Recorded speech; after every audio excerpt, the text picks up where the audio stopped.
मदमस्त जनों की संगत से निश्चित मादकता आती है, साधु संतों की संगत से निश्चित साधकता आती है। महावीर प्रभु ये कहते हैं, ये जिनवाणी में लिखा हुआ, मानव को पूजे कौन यहाँ, मानवता पूजी जाती है, मानवता पूजी जाती है। मदमस्त जनों की संगति से निश्चित मादकता आती है। अगर मदमस्त लोगों की संगति आप करते हैं तो आपका जीवन भी मादक बन जाएगा। गंदे लोगों की संगति करते हैं तो आपका जीवन भी गंदा बन जाएगा। अब ब्रह्मचारी की संगति करते हैं तो आपका जीवन भी अब्रह्ममय होगा, और ब्रह्मचर्य की साधना करने वालों की संगति करते हैं तो आपके जीवन में भी एक तरह का ब्रह्मचर्य आएगा। कुशील लोगों की संगति करेंगे तो कुशील बन जाएंगे, और शील धारण करने वालों की संगति करेंगे तो जीवन में शील का अवतरण होगा। आत्मार्थी सज्जनों,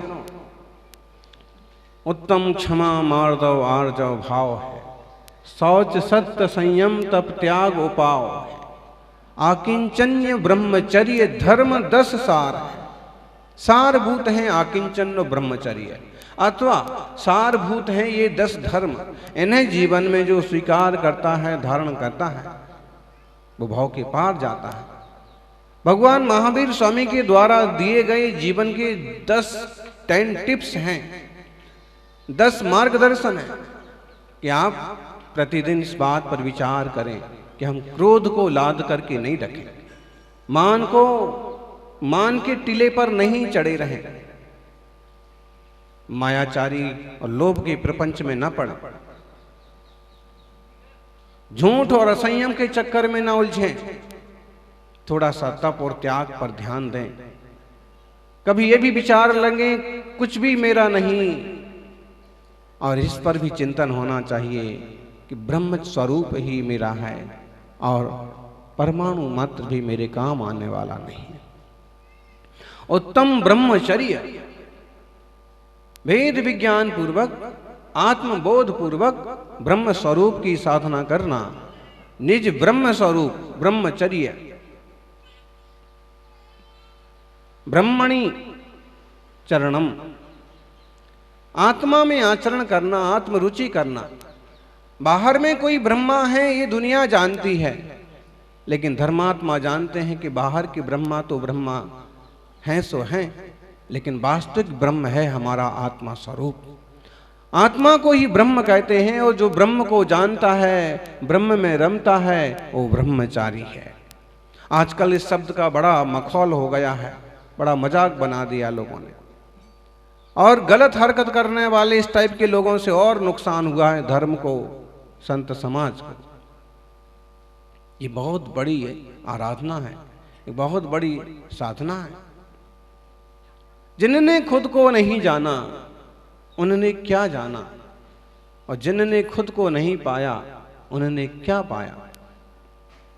जाना नहीं निज आत्मा ज्ञानी हुए तो क्या हुए, ध्याया नहीं निज आत्मा ध्यानी हुए तो क्या हुए, पाया नहीं निज आत्मा पंडित हुए तो क्या हुए, जिया नहीं निज आत्मा साधु हुए तो क्या हुए। आत्म ब्रह्म में रमण करना बहुत बड़ी बात है। आप लोग इस बात को सुन पा रहे हैं, ये भी बहुत बड़ी बात है। नहीं तो इस दुनिया में कितने लोगों को ये खबर है कि मैं चैतन्य स्वरूप ज्ञान घन आत्मा हूं। सब अपनी अपनी उलझनों में उलझे हुए हैं, और कोई धर्म की तरफ भी जाता है तो धर्म के नाम पर क्रियाकांडों में, छोटी मोटी चीजों में उलझ के रह जाता है। जो निज स्वरूप में स्थिर कराए, जो आत्म कल्याण के पथ पर ले जाए, वो धर्म है। और धर्म के 10 लक्षण, खुद तक पहुंचने के 10 मार्ग हैं। किसी पर भी ठीक से चलो, आप अपने आप को उपलब्ध हो जाओगे। प्रथम क्षमा है, अंतिम ब्रह्मचर्य है, बीचों बीच संयम की साधना। 10 धर्मों की नींव पर खड़ा होता है निर्वाण का महल, आत्मशुद्धि का महल। इसलिए इन 10 धर्मों को जीवन भर जीना है। 10 दिन सीखा, अब जिंदगी भर जीने की कोशिश करिए।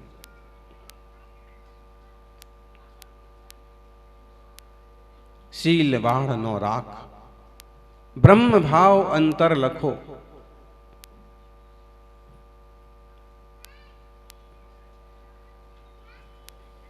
शील की 9 बाढ़ की रखवाली करिए, रक्षा करिए।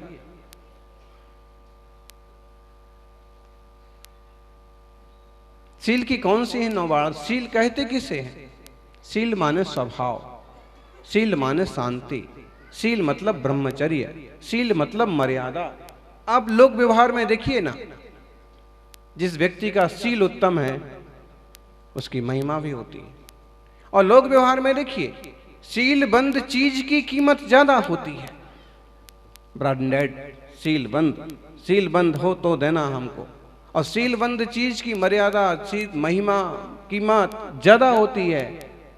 और वही शील से खुली हो तो वही चाय जो सीलबंद में पैकेट में मिलेगी 100 रुपए की, अगर खुली हुई पड़ी है ऐसे तो 50 रुपए की, 30 रुपए की। जैसे लोक व्यवहार में सील का, मोहर का, पैकिंग का अपना एक औचित्य है और कीमत है कि व्यवस्थित है, सुरक्षित है, शुद्ध है, ऐसे ही जिनका अपना सील संयम सुरक्षित है उस इंसान की कीमत होती है। उस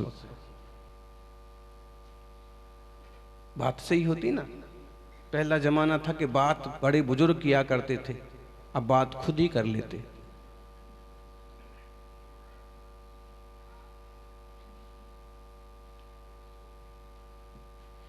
बातें नहीं करना, जो जितना जरूरी है उतना ठीक है, उचित है, एक सामान्य दृष्टि से, सामान्य व्यवहार में जो कुछ कहना है, कुछ बात है तो कहा जा सकता है, लेकिन उसके पीछे अभिप्राय भी शुद्ध होना चाहिए, अभिप्राय साफ सुथरा होना चाहिए।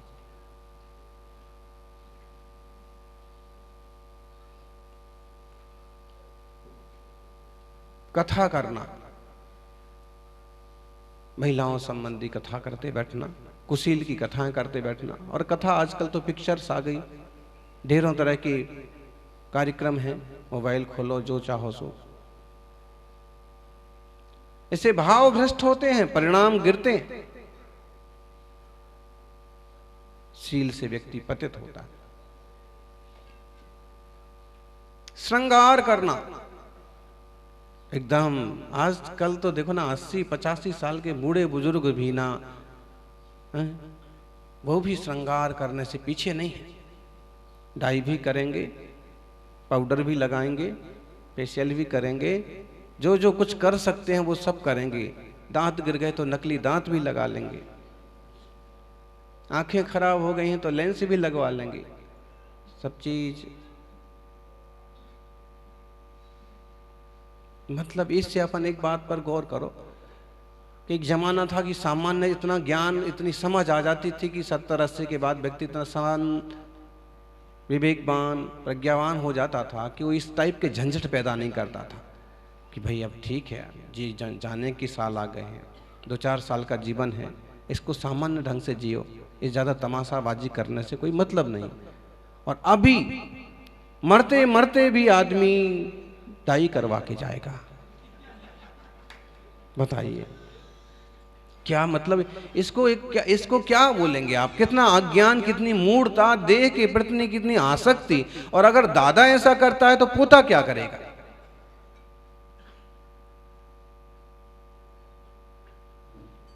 अगर बड़े हैं तो बड़े में कुछ बड़प्पन, उस टाइप का अपना एक जीवन। आजकल आप देखिए ना, डॉक्टर है तो डॉक्टर जैसा स्टाइल बनाता है, कलाकार है तो कलाकार जैसा स्टाइल बनाता है, पेंटर है तो पेंटर जैसा, अपने बाल गायक है तो ऐसे ही अपनी स्टाइल बनाता है, लंबा झब्बा पहनता है, म्यूजिशियन है तो सबकी अपनी अपनी एक वेशभूषा है।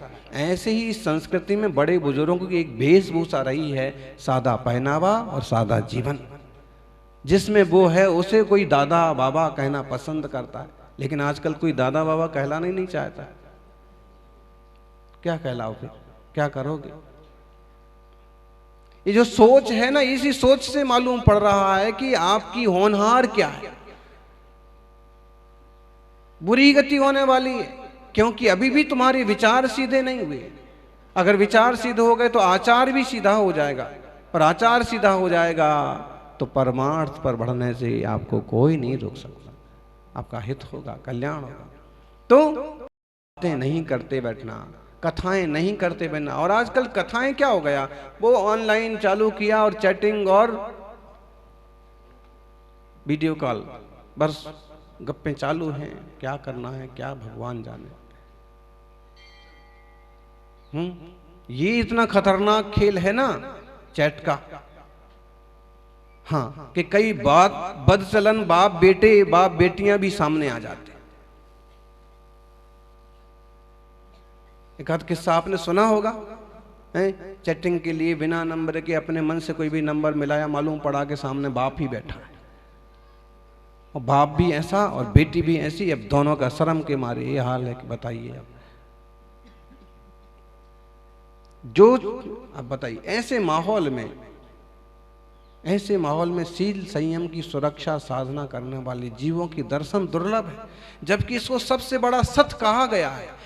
आपने सुना रखा है कि मनोरमा ने जो गेट 7 दिन से बंद था, देवताओं ने बंद कर दिया था कि कोई शीलवान महिला इसको खोलेगी तो खुलेगा।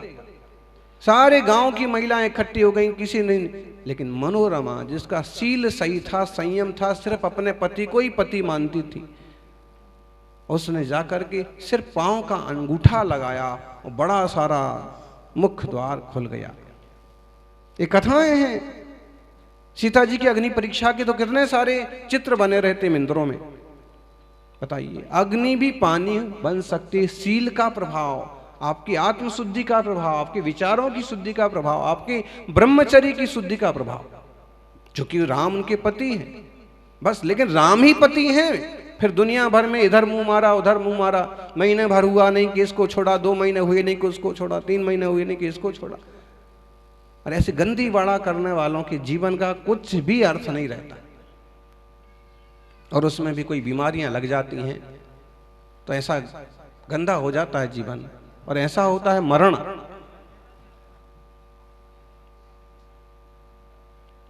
बहुत महत्वपूर्ण विषय है सज्जनों। पहली बात कथा, दूसरी बात विभूषण। शौक श्रृंगार करो, नई पीढ़ी है, युवक है, उस ढंग का वो कर लिया, ठीक है। अब आप 60, 70, 80 के पार हो गए फिर भी चैन ही नहीं, क्या मतलब?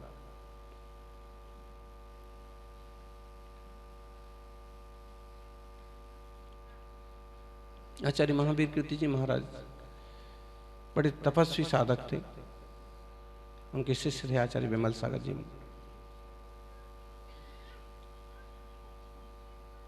उनकी शिष्या थी विजयमती माता जी। विजयमती माता जी के बारे में कहते हैं कि वो बचपन में ही विधवा हो गई। पहले शुरू छोटी उम्र में शादी हो जाती थी। अभी भी राजस्थान सरकार ने कोई ऐसा वो क्या एक वो किया है कानून, बाल विवाह का रजिस्ट्रेशन करा सकते। कैसी बेवकूफ़ी है, रजिस्ट्रेशन का है बात का। जब बाल विवाह ही नहीं होना है, नहीं करना चाहिए, वही गलत है और उससे बच्चों के जीवन बर्बाद होते हैं, तो रजिस्ट्रेशन का है बात का।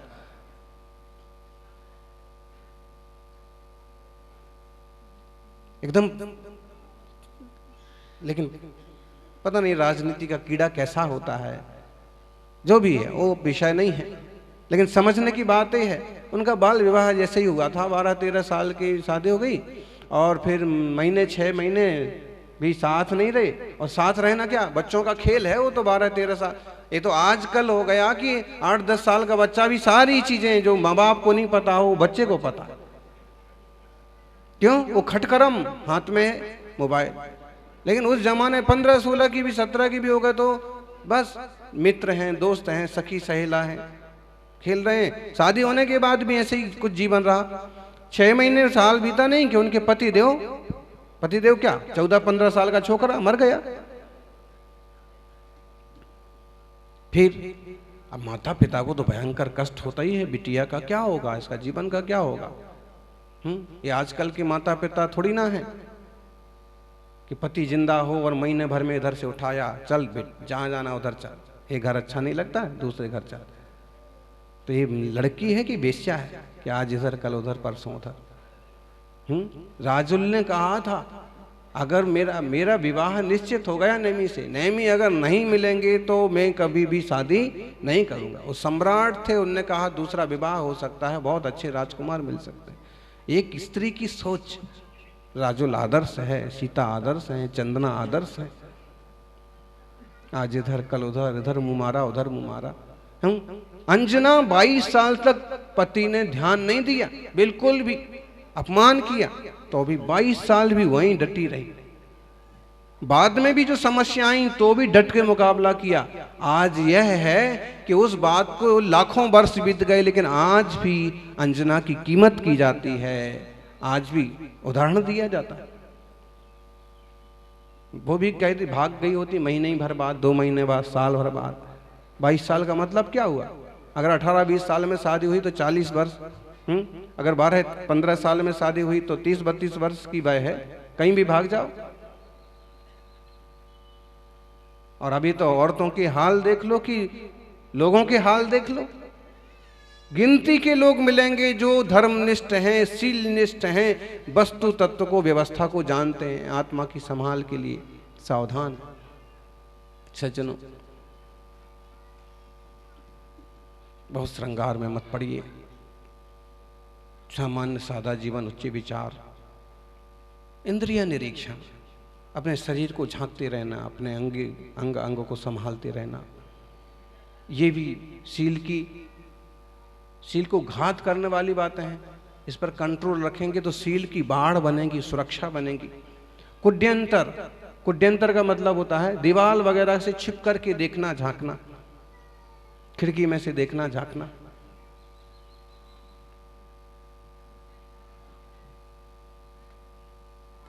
और अब तो वो कोई बात ही नहीं रही है। मोबाइल है, खिड़की में से क्या देखना, मोबाइल चालू करो, जो देखना है देखो। इसे बताइए फिर अब सील की बाढ़, ये भी अब इसीलिए तो हमने शुरू में ही कहा ना कि आज हम सील की 9 बाढ़ की अगर चर्चा, बाढ़ माने बाउंड्री वाल, एक सुरक्षा चक्र घेरा कि हम अपने व्रत की सुरक्षा करेंगे, अपने अनुशासन की सुरक्षा करेंगे, अपने ओज की, ऊर्जा की सुरक्षा करेंगे। अब उसमें ये तो बातें रही नहीं गई। एक मोबाइल का डिब्बा हाथ में है कि आगे देखिए, पहले की गई रति की बातें, क्रीड़ा, संसार संबंधी क्रिया, उसको याद नहीं करना।